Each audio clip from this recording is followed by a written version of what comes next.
আরেকটা কথা একটু বলে দিই, একটু সুযোগ পেলাম, আমরা অ্যাডাপ্টেশনের কথা বলি। আপনার নদীগুলোকে মেরে ফেলে আপনি অ্যাডাপ্টেশন কিভাবে করবেন? এখন নোয়াখালী থেকে আমাকে বলে আমাদের খালগুলো পুনর্খনন করে দেয়, অর্থ বিভাগ আমাকে বলে থোক টাকা যা ছিল সব নিয়ে নিব, টাকা লাগবে। এখন আমি কোন কাজটা করব? নোয়াখালীর খালগুলো, আমরা মনে করি খাল কোনো গুরুত্বপূর্ণ বিষয় না, কিন্তু আজকে নোয়াখালীতে বন্যার পরে পানি নামছে না। কেন পানি নামছে না? খালগুলো সব ভরাট হয়ে গেছে, নানান কারণে খালগুলো ভরাট হয়ে গেছে। এখন আমাদের হলো কি, পেনি ওয়াইজ পাউন্ড ফুলিশ বলে একটা কথা আছে। আমরা সবকিছু ধ্বংস করে আবার নতুন করে কাজ শুরু করতে যাচ্ছি। ঢাকা শহরের খালগুলো নিয়ে কাজ শুরু করব। ঢাকা শহরের 21টা খাল আমরা চিহ্নিত করেছি, যেটার কর্ম পরিকল্পনা প্রায় চূড়ান্ত হয়ে গেছে।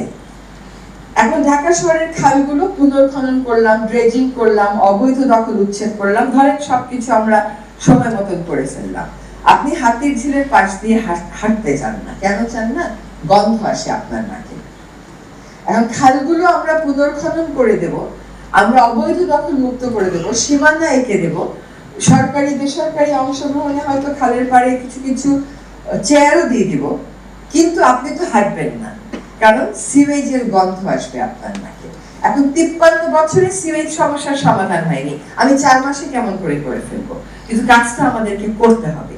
এই জন্য রোহিঙ্গারা যেখানে থাকে সেখানে এনজিওরা অল্প খরচে সিওয়েজে, অল্প খরচ না, সেটাও বেশ খরচ, কিন্তু সরকারের মতন অত বড় খরচ না আর কি, সেটা একটা সমাধান হয় কিনা সেটা ভাবার চেষ্টা করছি।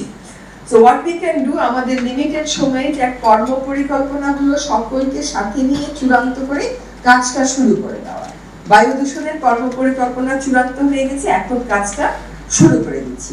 বায়ু দূষণ পরিবেশ মন্ত্রণালয় বলেন, আমরা ডিপার্টমেন্ট অফ এনভায়রনমেন্ট এনফোর্সমেন্টের মাধ্যমে জল দুর্ভোগ কিছুটা কমাতে পারবে, কিন্তু অন্যান্য খাতগুলো আসলে সিটি কর্পোরেশনকে আগাতে হবে, লোকাল গভর্নমেন্টকে আগাতে হবে, এবং এই জন্যই আমরা সকল সংস্থার সমন্বয়ে এবং বায়ু দূষণ নিয়ে কাজ করেন এমন বিশেষজ্ঞ বায়ু দূষণ কর্মীদের সমন্বয়ে এই টাস্ক ফোর্স করেছি, যারা এখন থেকে আগামী শনিবার দিন থেকে তারা রাস্তায় নেমে যাবেন কাজগুলো করতে।